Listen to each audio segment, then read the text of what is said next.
Now, the Madlanga Commission of Inquiry is today expected to focus on the Independent Police Investigative Directorate, IPID, in continuing the theme of criminality and corruption in the city of Ekurhuleni. In the last 2 days, the Commission heard testimony from suspended Ekurhuleni Legal Head, Advocate Kemi Behari.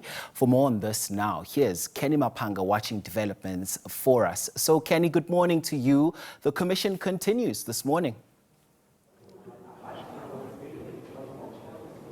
Indeed. Good morning to you, Mxolisi, and to the viewers at home. Essentially, what you're seeing is that the Commission remains firmly placed on the evidence relating to the city of Ekurhuleni and the extent to which the alleged rot took place under, allegedly, the parallel structure of Commissioner Julius Mkhwanazi, who has since been suspended, and, of course, the shield that was formed in order to allegedly protect him, allegedly involving Dr. Morgan Mashazi, the former city manager, the now suspended legal head, Advocate Kemi Behari, and the now suspended HR head, that is Linda Gashega. Now, we've heard from those implicated persons, except for Gashega, about these particular details. I'm not sure that Behari was able to convince the Commission that his approach was that of compliance, but rather what the evidence is pointing to is, in the context of this allegation, that this individual was not dealt with, that is Julius Mkhwanazi, because he enjoyed this particular shield. But there's more layers to the City of Ekurhuleni evidence. It involves IPID, which is the police watchdog that is entrusted with ensuring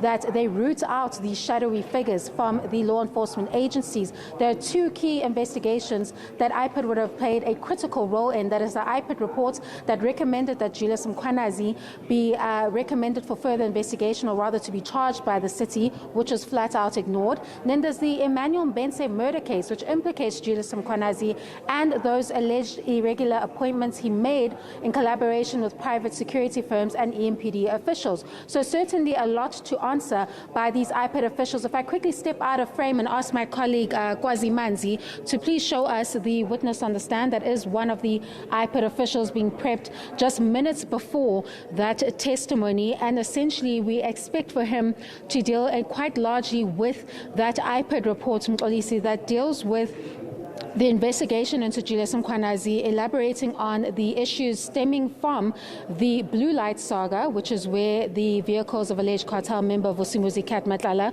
were allegedly fitted with those blue lights, and then of course they were registered under the city's fleet but continued to be in the property of Vusimuzi Cat Matlala, meaning that in that short period in which those vehicles had those blue lights, they were able to continue and carry out any form of alleged criminality, if that was the case, with the protection of the blue lights, because they would not have been stopped, and even if they were stopped, they would be registered as vehicles fitting under the City of Ekurhuleni.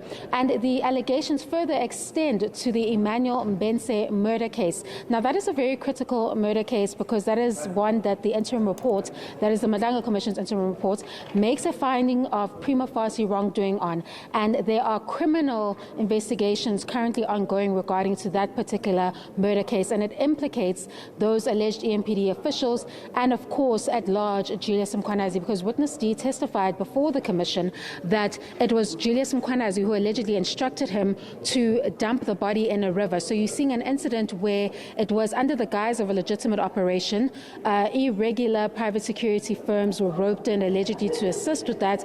Then what happened is the torture method of waterboarding allegedly was used in that murder case, or rather an extortion case gone wrong, which led to Emmanuel Mbense being suffocated to death. So we are still waiting to see what the, stagnation on that particular case is, and why IPID has not proceeded 2 years later, considering the fact that from 12 persons of interest in this particular murder case in Mxolisi, there are now only 8 that they can potentially deal with, because we've lost several of those suspects due to the deaths that have taken place, with the latest being Wiyanje Pretorius. We are getting the signal now from Jeremy Michaels that they are ready to start with that hearing, and will now move to the IPID officials to give us that crucial evidence.